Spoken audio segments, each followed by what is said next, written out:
Emma Carter believed in honesty. Raised in a quiet town in Oregon, she grew up thinking that truth always won in the end. She married Daniel Wright, a charming corporate lawyer in New York, believing she had found her forever. For years, Emma sacrificed everything: her teaching career, her friends, even her dreams to support Daniel's rise. She managed the home, attended elite dinners, smiled for people who never learned her name. Behind closed doors, Daniel changed. His words became sharp. His respect disappeared. Then came the betrayal. Emma discovered Daniel wasn't just cheating, he had framed her for financial fraud to protect his own illegal dealings. One morning, police knocked at the door. By nightfall, Emma's name was ruined, her accounts frozen, and her marriage destroyed. Daniel watched silently as she was taken away. That was the day Emma Carter died. And someone else was born. Prison was cold, loud, and merciless. Emma was sentenced to 5 years for a crime she didn't commit. At first, she cried every night, replaying her mistakes, her trust, her love. But pain changes people. Inside those walls, Emma met women who had survived worse betrayal, violence, injustice. She learned law from a former paralegal. She learned patience from an older woman serving life. She learned control. Emma stopped crying. She started planning. Every letter Daniel sent pretending innocence, she kept.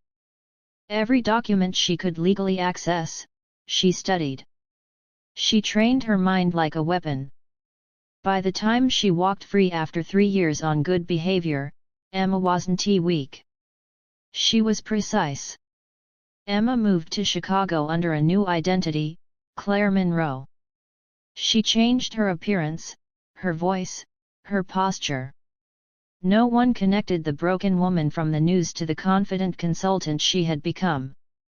Using her intelligence and prison-earned discipline, Claire entered the corporate world quietly. She specialized in compliance and risk analysis, the same field Daniel operated in. Fate worked in her favor. Daniel Wright's firm hired Claire Monroe as an external consultant. When he shook her hand for the first time, he didn't recognize her. But Emma recognized everything: the arrogance, the lies, the fear hidden behind confidence. And she smiled. Emma didn't rush. Revenge wasn't about anger anymore, it was about justice. She earned Daniel's trust professionally. She worked late. She listened. She collected evidence: emails, offshore accounts, manipulated files. She guided him into decisions that exposed his own corruption. Meanwhile, she contacted journalists anonymously. She reopened her old case quietly through a legal advocacy group. The same system that once ignored her now began to listen. Daniel started to panic.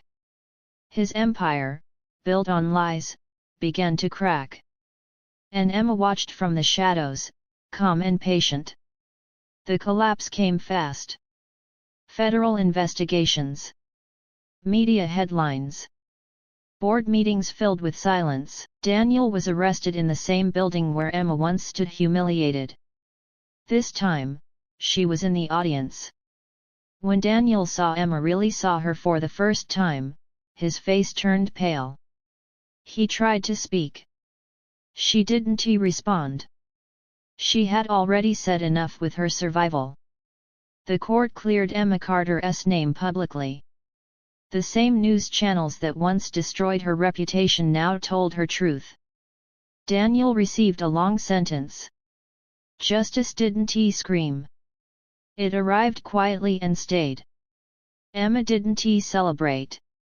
She didn't dance on Daniel's downfall. She walked away. She wrote a book for women who had been silenced. She worked with wrongfully accused prisoners. She rebuilt her life not as revenge's prisoner, but as her own person. Standing on a quiet beach one evening, Emma realized something important: revenge wasn't destroying him. It was reclaiming herself. And that was the real victory. Even after Daniel's arrest, Emma couldn't sleep peacefully. Freedom had returned her body, but her mind still carried scars.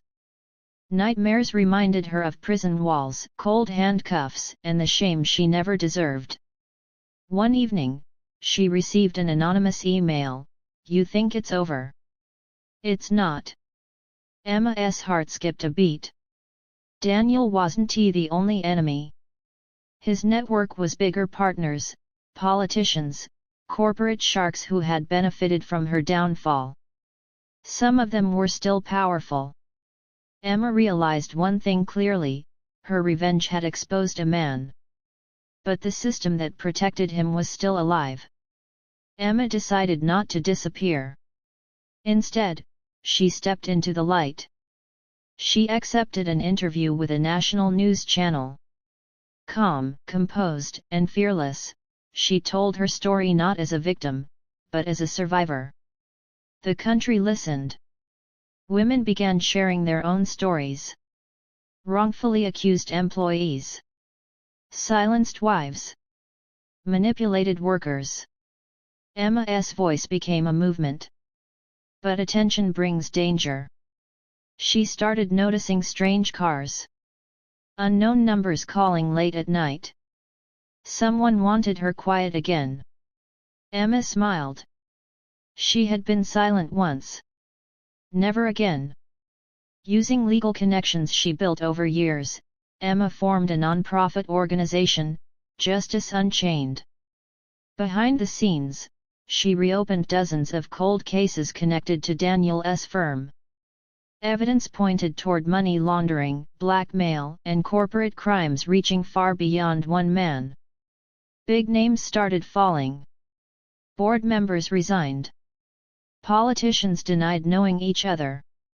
Old allies turned into enemies overnight. Emma wasn't chasing revenge anymore. She was becoming something far more dangerous to corruption. Truth with proof.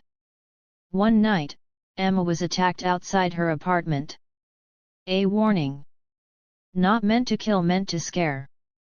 As she sat in the hospital, staring at the ceiling, she felt anger rise again, but this time, it was controlled.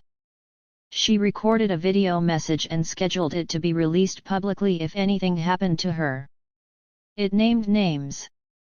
Provided documents. Exposed secrets. Emma had learned from prison: if you want to survive powerful enemies, make yourself untouchable. From that moment on, no one dared touch her again. Daniel requested to meet Emma from prison. Against advice, she agreed. He looked smaller now. Older. Broken.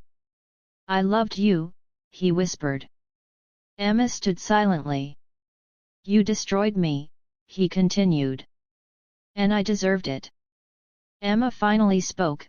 "You didn't destroy me, Daniel. You showed me who I had to become."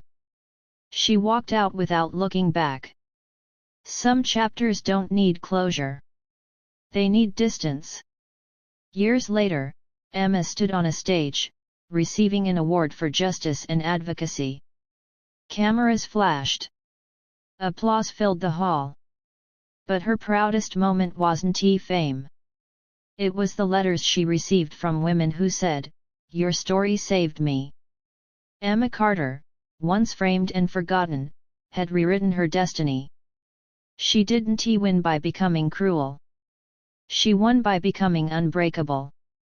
And her silence, once used against her, became the loudest truth of all.